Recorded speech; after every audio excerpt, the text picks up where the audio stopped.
Okay, well, prior to starting his own accounting firm in 1976, our speaker worked in the audit and management consulting divisions of large accounting firms and corporations.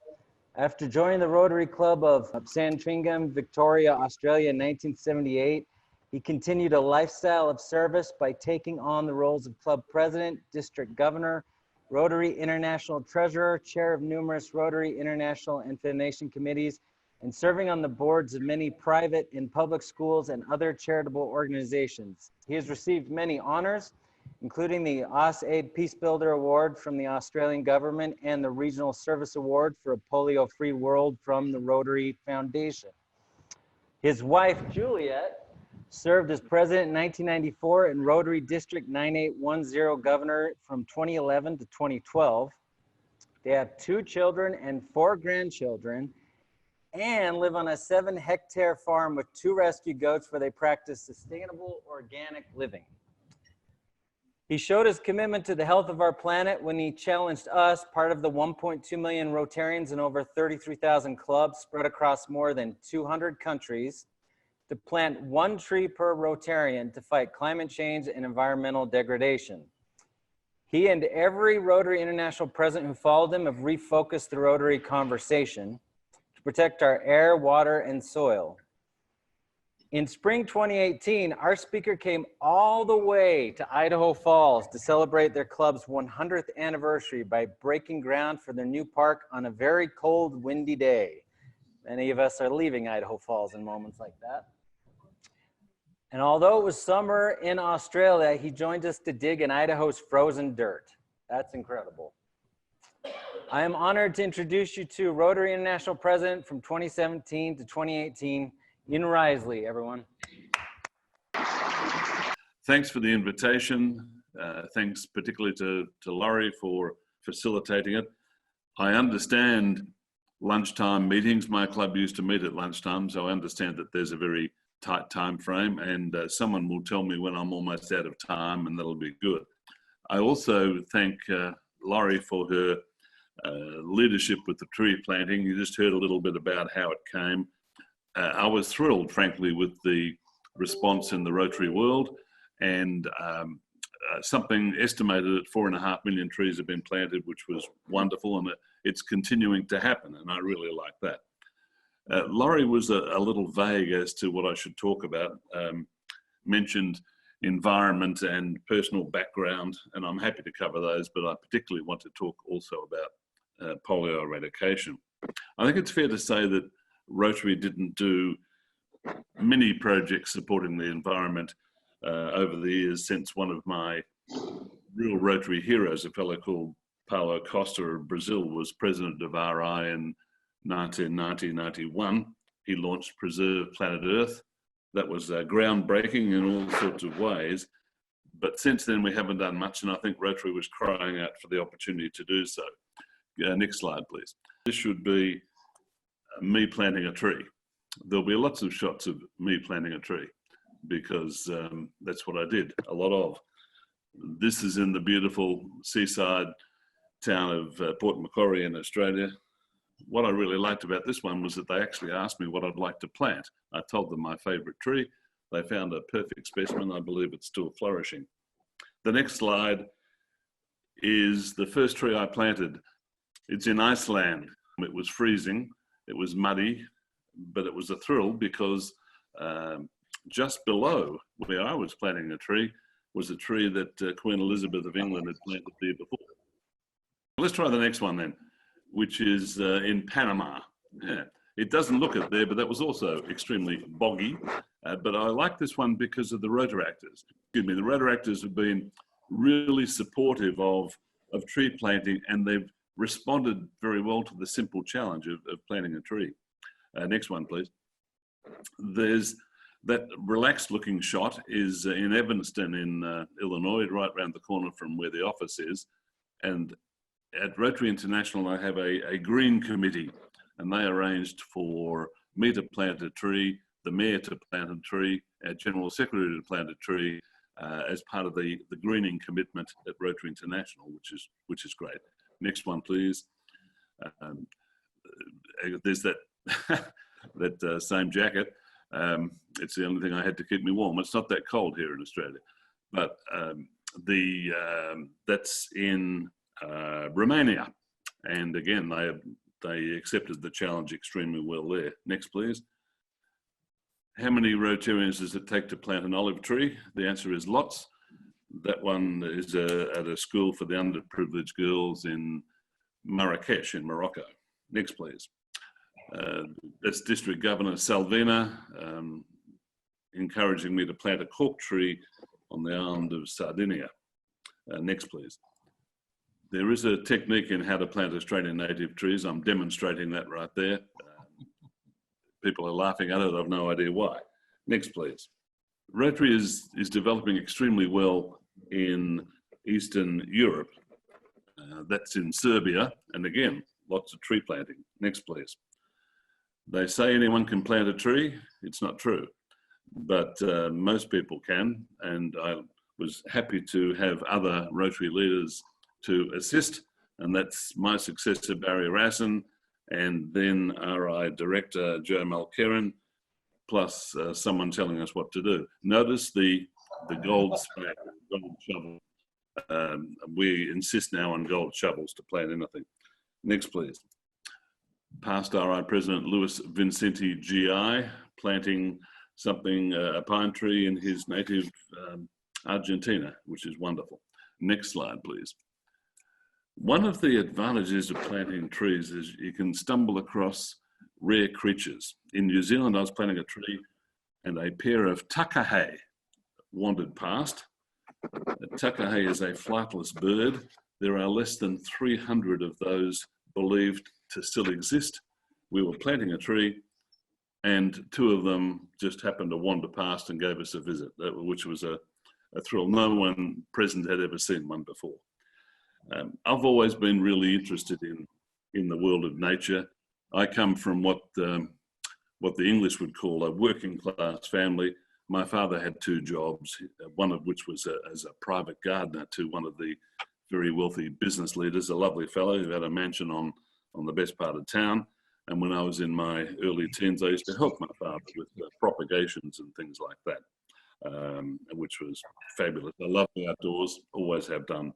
It's I like the concept of having our own little ecosystem. And when Juliet and I bought our first house, we created our own environment of native trees, which is gorgeous. We like to grow our own fruit and vegetables where we can now that we've moved down to 6 hectares. It's 16 acres for those of you that don't do hectares. About an hour out of the city of Melbourne, and it's a gorgeous part of the world. I love it very much. Unfortunately, Rotary activities and leadership take me away from it on a regular basis. So, frankly, our property here isn't back to what it should be since returning from Evanston. You may be aware of the fact that Rotary's interest in supporting the environment is growing. And with my encouragement at our October trustee meeting, the chair-elect of the Rotary Foundation, Ravi Ravindran, asked the trustees of the Rotary Foundation to consider creating a 7th area of focus for environmental issues, or to add it to an existing area of focus. A task force was formed to address that question. I'm the chairman of that. We'll report back at the April meeting of trustees as to how the environmental issues should feature in the area of focus. It's a hot topic. Mostly, it seems, a hot topic in North America more than most other places. And our task forces meetings have been, how can I say, somewhat animated sometimes. So stay tuned. You'll hear more about it after the April meeting of the board and the trustees. Next slide, thank you. Now, some people have said that my encouragement of environmental programs in Rotary plays down the importance of polio eradication, and that is absolutely and certainly not the case.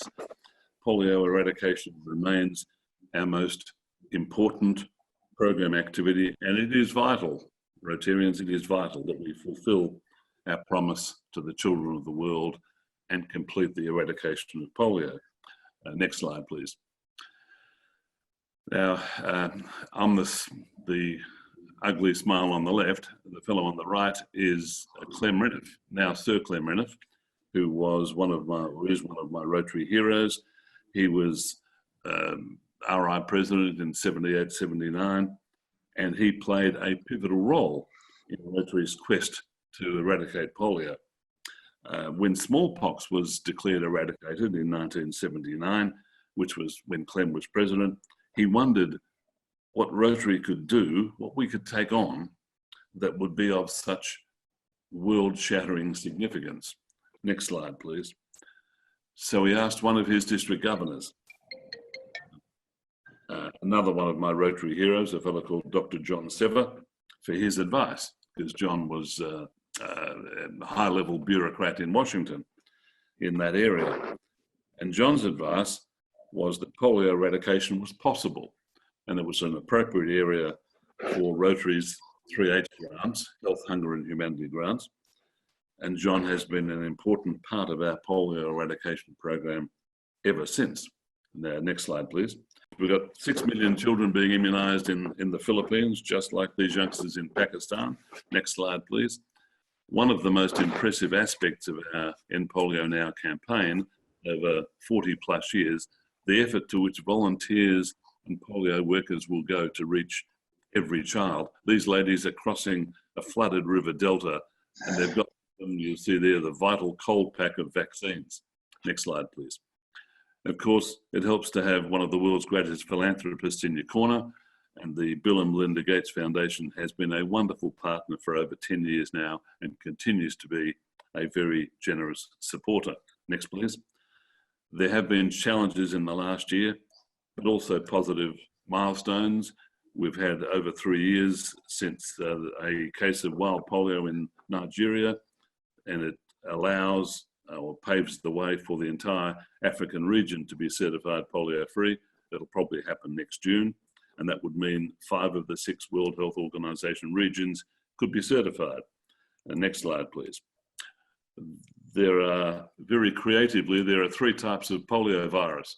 They called them type 1, type 2, and type 3. They're very clever like that.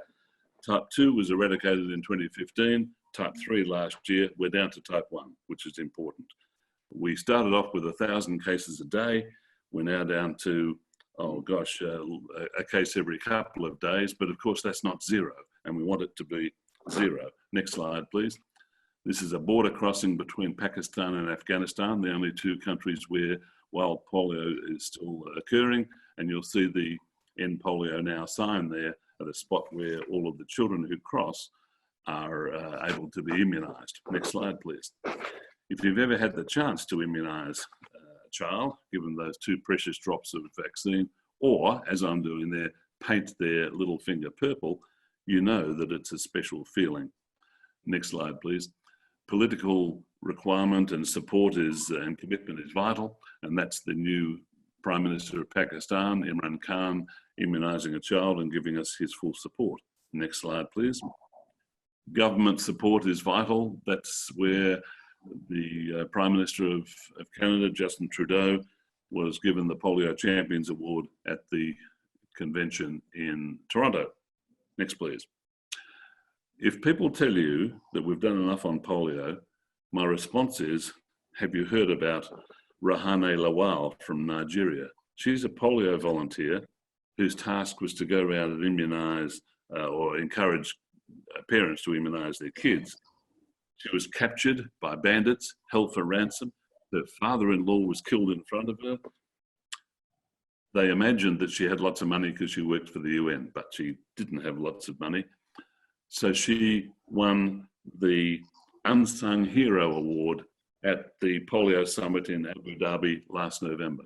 The family spent every penny they had to get her released. She still, in her new village, because she's moved out of where she was, her new village, she is still helping polio eradication. So she is one of our absolute unsung heroes. I'll leave you with an excellent quote, which just happens to be by Jonas Salk, who invented the injectable polio vaccine. And he said, there's no such thing as failure, there's just giving up too soon. Now, in Rotary, we have no intention of giving up until the job's done. And when eradication finally takes place, every Rotarian and Rotary Club or district that has contributed to make this happen will be entitled to rejoice at the wonderful achievement that would have occurred. I hope you're in a position to be part of those celebrations. Aware of time, so thank you for having me with you today, and I believe we've got time for some questions. I hope we have. Thank you, Ian, for that great presentation.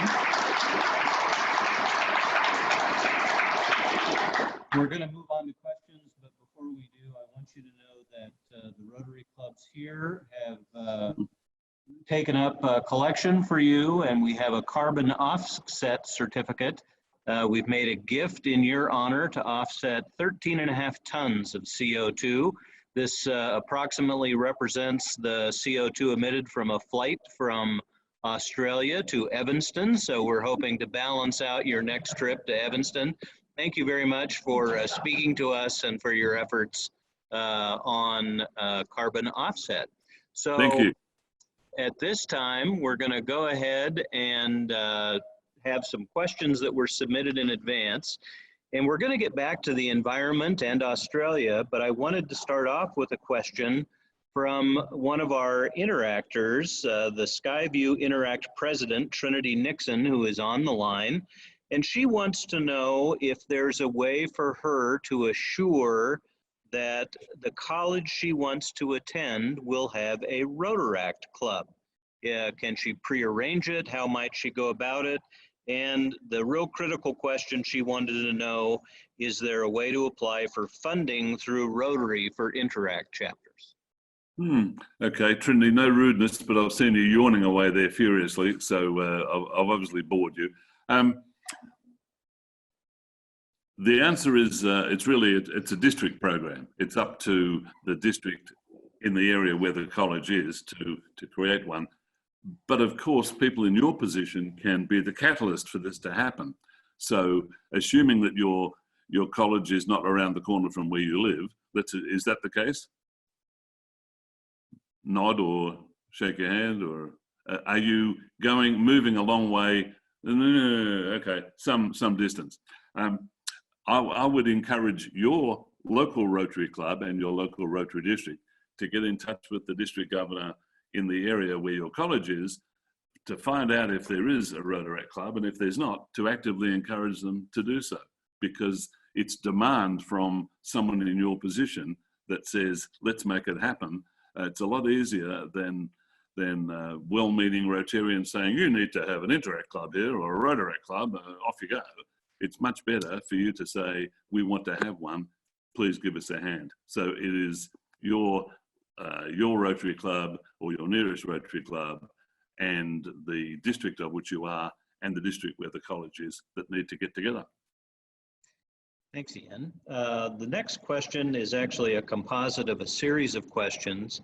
Everyone here is concerned about the effect of the fires in Australia.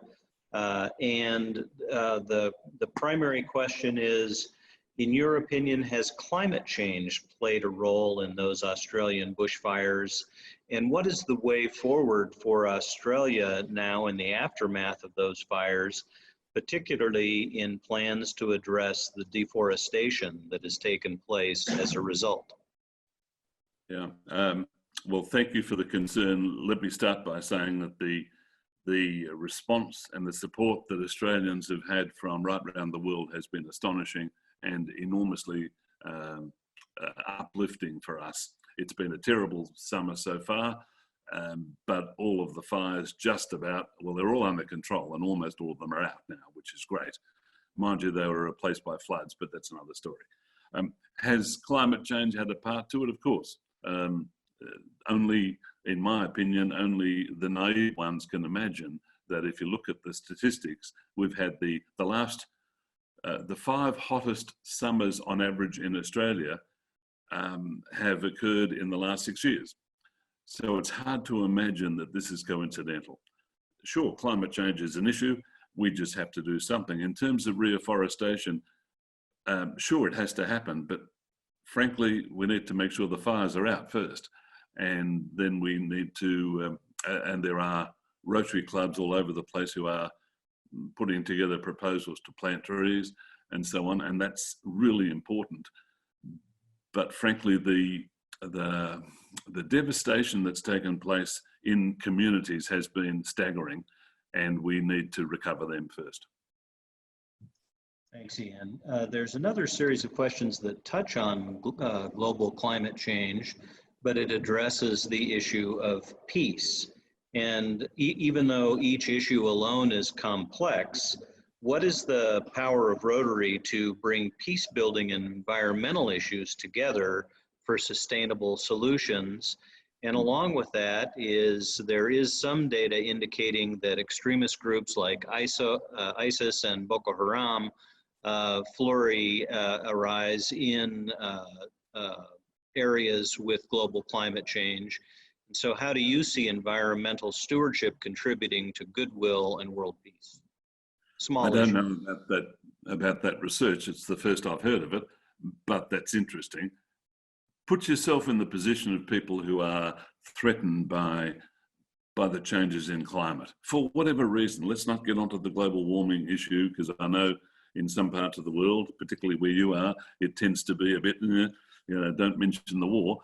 But in reality, there is a change. Whatever causes it, there is a change. And if you were in the position of, let's say, my good friend and successor Barry Rassin in the Bahamas, where should the oceans rise by 1.5 meters, then half of his country disappears. We've got the same in the Pacific here. It's impossible to imagine that we're not all impacted by it. Now, does that mean, see, the definition of what is peace?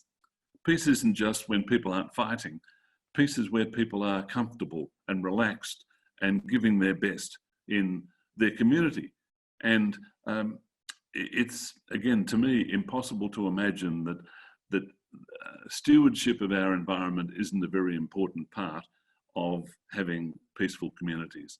And I believe Rotary can make a difference in this area. Rotary making a difference. Now, there's a good theme that'll catch on one day. I sincerely believe that Rotary is in a position to exhibit leadership in